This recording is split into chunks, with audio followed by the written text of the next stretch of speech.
As an educator, teaching morals and ethics are incredibly important to me. Without neglecting my duties to teach academics, I found it so hard to find time to integrate it into my lessons. Not only that, but morals and ethics can be controversial, and after all, who's to say what is good or bad, or right or wrong? In this video, I will explain how I teach students how to think about situations in life, the values I'm attempting to instill within them, and how ClassQuest teaches these concepts within the narrative story. Like I said, it's hard to say what is right and wrong or good and bad.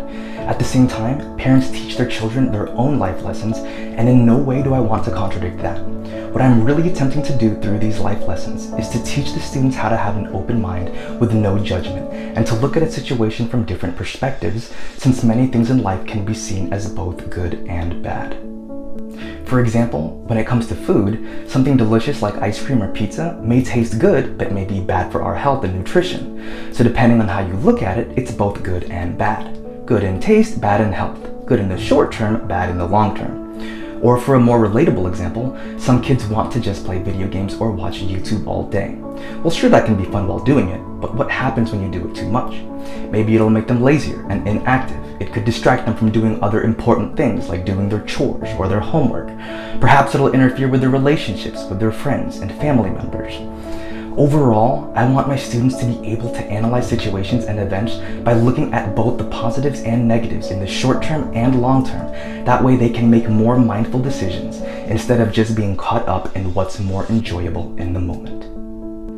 For me personally, the reason I believe this concept is important and meaningful is because of how it affected my own life. Years ago, after graduating from high school, I lost a family member very close to me and went through one of the most difficult times in my life. And I didn't want this person's death to be in vain, because I knew this person wanted the best for me and wanted me to be happy. So instead of living in a state of dread, I attempted to find happiness and started to question what it actually meant to be happy or how to find peace. Over the years, as I delved deeper into that topic, I came to realize that happiness, as ever elusive as it was, had actually been right in front of me all along, as it seemed to come from within myself and not from outside of myself. Instead of wanting more, I became grateful for what I already had, as there is always something we have that others do not. And while that event may be the worst thing that has ever happened to me, at the same time, it may also be the best thing, because without it, I don't think I would have reflected on my life as deeply and found my path to becoming a teacher. I don't think I would have been here creating ClassQuest. I don't think I would have found and felt this deep sense of love, peace, and joy within myself, which is now my dream to share it with all of my students. Overall, I want my students to be able to see the good and bad in all things, so that if they want, they can choose to be happy and at peace. While broadening the perspectives of my students, I also plan on discussing a wide variety of different life values and principles. There's honestly so many to list, but the way I'm going to go about it is by exploring three main concepts.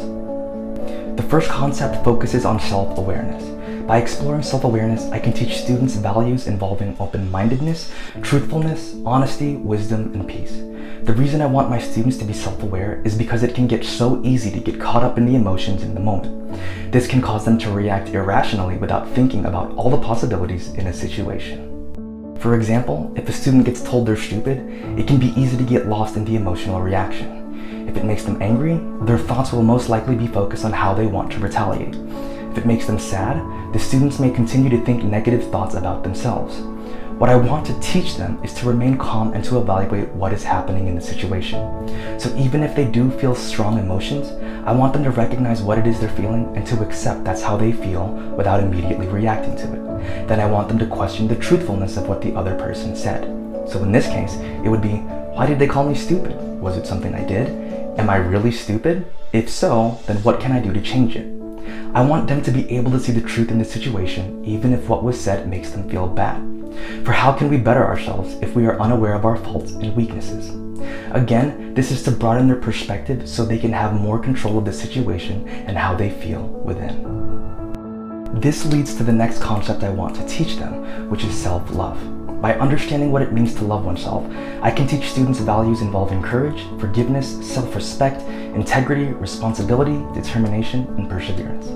To add on to my last example about a student being called stupid, after they question the truth of the matter, they can then either accept what the other person said isn't true and it shouldn't bother them, or if there was any truth to what was said, they now have the power to change it if they want to. So maybe the student did do something relatively stupid, and perhaps they did make a bad choice, but they can always learn from it and not to do it again. But again, since the truth can sometimes be painful, especially when it involves something negative about ourselves, it takes courage to recognize and accept it, to better ourselves from it instead of dwelling on it. But self-love is so much more than that. Oftentimes, we are torn between two choices, like do I want to do my homework or do I want to play with my friends? I want to explore what it means to love oneself, as many may think of loving myself means doing what I enjoy. But that may be more loving myself in the present moment versus loving myself and my future. Again, when we act based on our emotions in the moment, many of us would rather play with friends because that's more fun than doing homework. But in the future, the neglect of doing what needs to be done may negatively affect them later with bad grades, possibly getting grounded, or perhaps starting conflict with their teachers or parents. I want students to simply be aware of this concept so that they can take full responsibility with each of their actions, and to know that ultimately the only person they can blame if something bad happens is themselves. But even if something bad does happen, I want them to be able to forgive themselves, as long as they're willing to learn from their mistakes and become stronger by doing so. The final concept involves loving others. Through this, I can also teach students about mindfulness, generosity, understanding, compassion, empathy, and respect. Now, the path to loving oneself on a deeper level can be a painful one, as we must navigate through much of our own weaknesses, downfalls, faults, guilt, and shame. But once we are able to learn from those things, it can build a great degree of compassion for others, as we understand that everyone is trying to navigate their way through their own problems. One important rule I plan on using to teach this concept is the golden rule: to treat others the way you want to be treated. Because of this, I want the students to use their imagination to put themselves in other people's shoes as often as possible. So to go back to my first example about the student who was called stupid, if the student is able to be self-aware and perhaps learn that there was no strong basis as to why they called them stupid, they can come to realize that the person who said that may be going through their own personal problems, and could even be taking it out on them. And if the student knows what it's like to have their own personal problems and to react unfairly and negatively to others, they can forgive them, for in a way, it would almost be like forgiving themselves, since they've been in that person's shoes before. And once the students are able to be aware and recognize the love within themselves and others, I believe the students can then share this love and wisdom with the rest of the world. And although I covered a variety of values in this section, I'm certain there are still so many other positive values I will be instilling in them as well. As mentioned in the introductory video, ClassQuest attempts to make learning experiences more meaningful by attaching powerful emotions to the lessons they learn. When I taught ethical lessons through writing prompts, the students seemed to be able to think deeply about situations, but when they went through emotional experiences themselves, they seemed to forget about the lessons we learned in class. I noticed that it was because when we learned these lessons, they were only able to process the ideas in their mind, but they never actually felt them in their heart. So to make it more meaningful, I want to take my students on an adventure through a story that acts as a life simulator.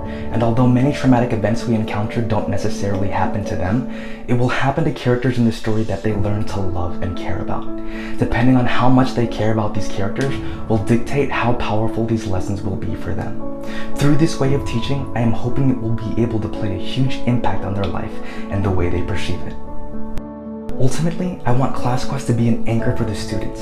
I want it to serve as a base for their foundation, like the roots of a tree of who they grow up to be. I want it to be a year that is filled with so much love and meaning for them that it will live within them forever. A year of their life that is truly worth remembering, and with it, I want them to remember who they really are, which is an expression of love and goodness in a physical body. So that no matter when and where they are in life, they can't ever say that they hate their life, since this year will always be a part of it. And if there ever is a time when they feel down and they question who they are or whether or not they're a good or bad person, they'll remember what I taught them. They'll remember that they are the creators and the hero of their own story, that they are the light and goodness of the world, and that no matter what, they can persevere in any and all challenges that they may face in life, for they'll be free in their mind and in their heart to choose the life that they want to live. This is what I believe ClassQuest will bring to them, what ClassQuest will bring to the world. All I need is a classroom to teach it in. So if you did enjoy this video and my teaching methods, please explore other parts of my site if you haven't already. Thank you so much for your time and for watching.